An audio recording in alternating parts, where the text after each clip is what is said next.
మాజీ ముఖ్యమంత్రి తెలుగుదేశం పార్టీ అధ్యక్షులు నారా చంద్రబాబు నాయుడుతోనే ఏపీ అభివృద్ధి చెందుతుందని పల్నాడు జిల్లా టీడీపీ అధ్యక్షులు జీవి ఆంజనేయులు అన్నారు.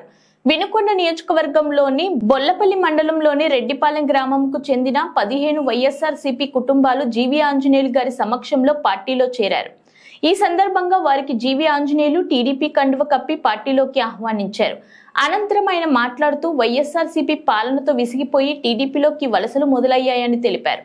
నుండి ఈరోజు 20 కుటుంబాలు తెలుగుదేశం పార్టీలో చేరినందుకు వాళ్ళందరికీ హృదయపూర్వక స్వాగతం తెలియజేస్తున్నా.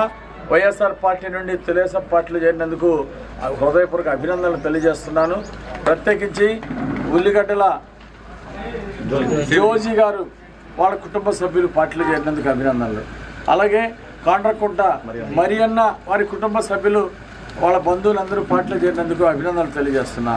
అలాగే చెవుల నాగయ్య గారు వాళ్ళ కుటుంబ సభ్యులు పార్టీలో చేరినందుకు హృదయపూర్వక అభినందనలు తెలియజేస్తున్నా.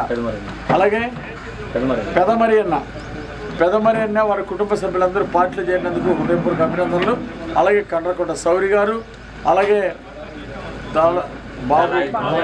బాబు గారు, కండ్రకుంట ఆకాష్ గారు, అలాగే నాగరాజు సోదరు నాగరాజు, వీళ్ళందరూ కూడా పార్టీలో చేరినందుకు ఒకసారి గట్టిగా చప్పట్లు కొట్టి అభినందించాలని కోరుతున్నా.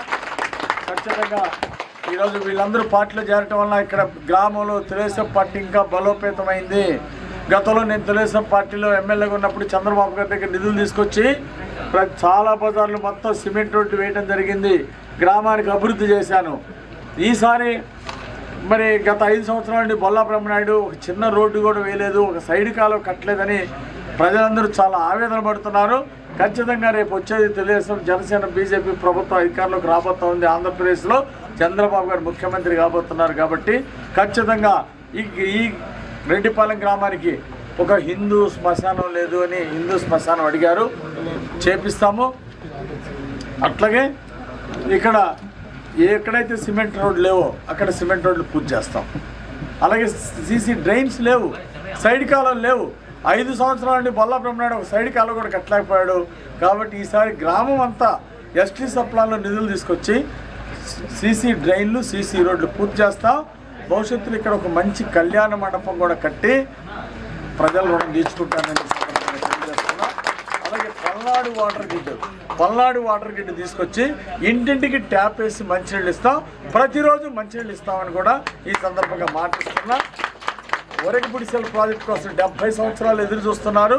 ఖచ్చితంగా చంద్రబాబు గారు హామీ ఇచ్చారు. దానికి రేపు ప్రభుత్వం రాగానే నిధులు కేటాయిస్తామని మాట ఇచ్చారు చంద్రబాబు గారు దాచేపల్లి సభలో కూడా. కాబట్టి ఒరగపుడిసెల ప్రాజెక్టు పూర్తి చేసే బాధ్యత కూడా మేము తీసుకుంటాం. గ్రామాన మంచినీళ్ళు ఇస్తాం, సాగునీరు అందిస్తాం.